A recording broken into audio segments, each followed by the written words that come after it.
सुप्रभात मित्र हो. आपण आलो आहोत वसई किल्ल्यातील नागेश्वर व वज्रेश्वरी मंदिराच्या दर्शनाला. आणि हो, सर्वांना नवीन वर्षाच्या हार्दिक शुभेच्छा. हे नागेश्वर मंदिर आहे वसई किल्ल्यातील. वसईच्या किल्ल्याच्या मधोमध हे मंदिर आहे. अतिशय रम्य असा परिसर, शांत ठिकाण, एकदम शांतता आहे इथे. शांततेचा तुम्ही चांगला अनुभव इकडे घेऊ शकता. हे आहे नागेश्वर मंदिर आणि हे आपल्याला समोर दिसतंय हे वज्रेश्वरी मातेचं मंदिर. तर नागेश्वर मंदिराला लागून एक तलाव आहे. तो तलाव मी तुम्हाला आता दाखवतो. हा मंदिराच्या बाहेरचा परिसर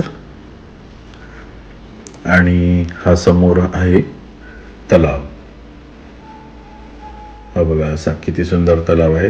सकाळच्या वेळेला इथे फार सुंदर पक्षी असतात. ते आंघोळ करायला वगैरे पक्षी येत असतात आणि छान पक्ष्यांचं आपल्याला इथे दर्शन होऊ शकते. सकाळी फार लवकर यायला पाहिजे त्यासाठी 6:30-7ला. मी थोडासा आज लेट आलो इकडे, 8 वाजले साधारण. आणि हे मंदिराचं आपण दर्शन घेऊया. मंदिरात जाऊन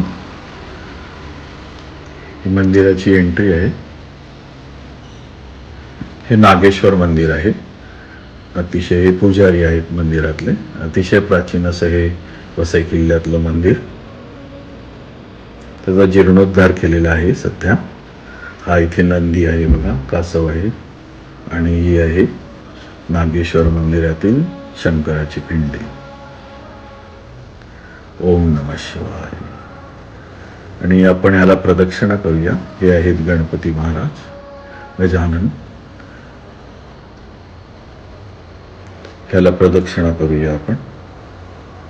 बघा कसा विस्तीर्ण असा परिसर आहे. अतिशय स्वच्छ आणि सुंदर. हे एक भित्तिचित्र काढलं आहे शंकराचं, ते पण सुंदर काढलं आहे. आणि हे आपण प्रदक्षिणा करूया. शंकराच्या मंदिराला पूर्ण प्रदक्षिणा करायची नसते, म्हणून आपण अर्ध्यातून परत रिटर्न येत आहोत. आणि हा अतिशय सुंदर असं याचं बांधकाम आहे मंदिराचं. परिसर फार सुंदर आणि स्वच्छ ठेवलेला आहे. हे परत एकदा मी तुम्हाला दर्शन करवतो. नंतर हे आहे वज्रेश्वरी देवीचं मंदिर. हे वज्रेश्वरी देवीचं मंदिर पण प्राचीन आहे. त्याचा पण जीर्णोद्धार केलेला आहे.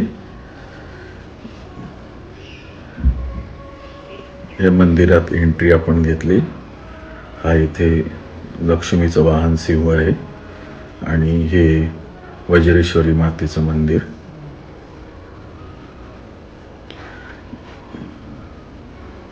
हे वज्रेश्वरी मातेचं मंदिर आहे. वज्रेश्वरी मातेची सुंदर अशी सुबक मूर्ती आहे. आपण ह्याला प्रदक्षिणा करूया.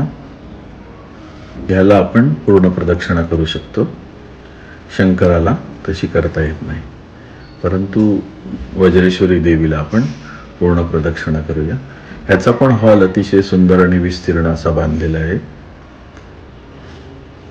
आणि हे वज्रेश्वरी माता आणि तिचं दर्शन नवीन वर्षाच्या सुरुवातीला सकाळी सकाळी आपण दर्शन घेऊया. धन्यवाद.